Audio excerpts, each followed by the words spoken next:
YouTube খুললেই দেখবে চারদিকে শুধু একটাই খবর, মাধ্যমিক 2026 প্রশ্নপত্র ফাঁস।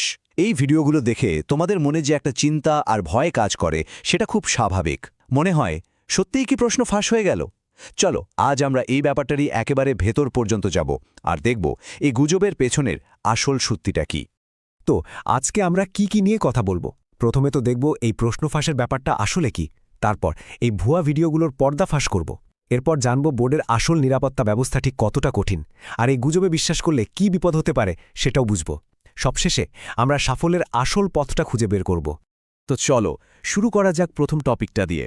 এই যে পরীক্ষার আগে ইউটিউবে এত ভিডিও দেখা যায়, এগুলোর পেছনে আসলে কি ঘটছে, কেনই বা এগুলো এত ছড়ায়?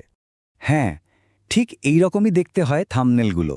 একেবারে বড় বড় করে লেখা মাধ্যমিক 2026 প্রশ্নপত্র ফাঁস, বা ধরো উচ্চ মাধ্যমিকের আসল প্রশ্ন পেয়ে গেছি। এগুলো আসলে কি জানো?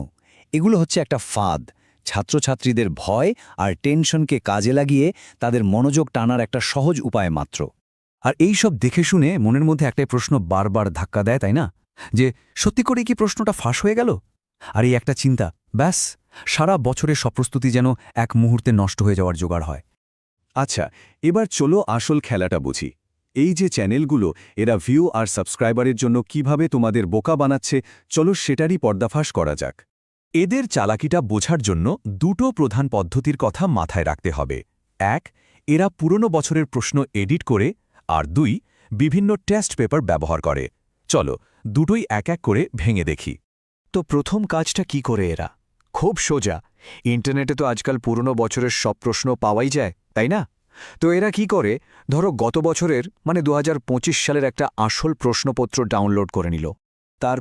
তারপর শুরু হয় আসল কারসাজি। মোবাইল বা কম্পিউটারের যে কোনো সাধারণ একটা এডিটিং অ্যাপ দিয়ে ওই 2025 সালটাকে বদলে বানিয়ে দেয় 2026। কিন্তু মজার ব্যাপার হলো এই কাজটা এরা এত খারাপভাবে করে যে একটু ভালো করে দেখলে কিন্তু ব্যাপারটা ধরে ফেলা যায়। দেখবে ফন্টটা মিলছে না, বা ওই জায়গাটা কেমন যেন ঘোলাটে লাগছে। আচ্ছা, এটা তো গেল একটা পদ্ধতি। এবার শোনো দ্বিতীয় চালাকিটা। অনেক সময় এরা কি করে, বাজারের নাম করা টেস্ট পেপারগুলো, যেমন ধরো এবিটিএ বা ডাব্লিউবিটিএ, সেখান থেকে সবথেকে কঠিন স্কুলগুলোর প্রশ্নগুলো তুলে নেয়, কারণ ওই প্রশ্নগুলোর মানও তো বেশ ভালো হয়। আর তারপর খুব সাবধানে ওই যে প্রশ্নপত্রের উপরে স্কুলের নাম লেখা থাকে সেই জায়গাটা লুকিয়ে ফেলে। এমনভাবে ভিডিওটা করে বা পিডিএফটা বানায় যাতে তোমরা বুঝতেই না পারো যে ওটা আসলে বোর্ডের প্রশ্ন নয়, কোনো স্কুলের টেস্ট পরীক্ষার প্রশ্ন। ভাবো একবার, শুধুমাত্র কয়েকটা ভিউ আর টাকার জন্য এরা তোমাদের ভবিষ্যৎ নিয়ে কেমন ছেলেখেলা করছে। এখন আসল কথায় আসা যাক। আচ্ছা, তোমরাই বলো, পশ্চিমবঙ্গ মধ্যশিক্ষা পর্ষদ বা উচ্চ মাধ্যমিক শিক্ষা সংসদের মতো এত বড় একটা বোর্ডের প্রশ্নপত্র কি চাইলেই ফাঁস করে দেওয়া যায়? উত্তরটা হলো একদমই না। চলো দেখি কেন এটা প্রায় অসম্ভব। ব্যাপারটা আসলে একটা দুর্গের মতো। প্রথমত, যেখানে প্রশ্ন ছাপা হয় সেটা কোনো সাধারণ ছাপাখানা না, ওটা একটা হাই সিকিউরিটি জোন। সেখানে বাইরের কারো ঢোকার অনুমতিই নেই। তারপর ছাপা হওয়ার পর থেকে শুরু করে একদম পরীক্ষা কেন্দ্রে পৌঁছানো পর্যন্ত পুরো রাস্তা জুড়ে থাকে কড়া পুলিশি পাহারা। প্রশ্নগুলো প্রথমে একটা সুরক্ষিত ট্রেজারিতে রাখা হয়, আর পরীক্ষার দিন সকালে জিপিএস লাগানো গাড়িতে করে সেগুলো সেন্টারে যায়।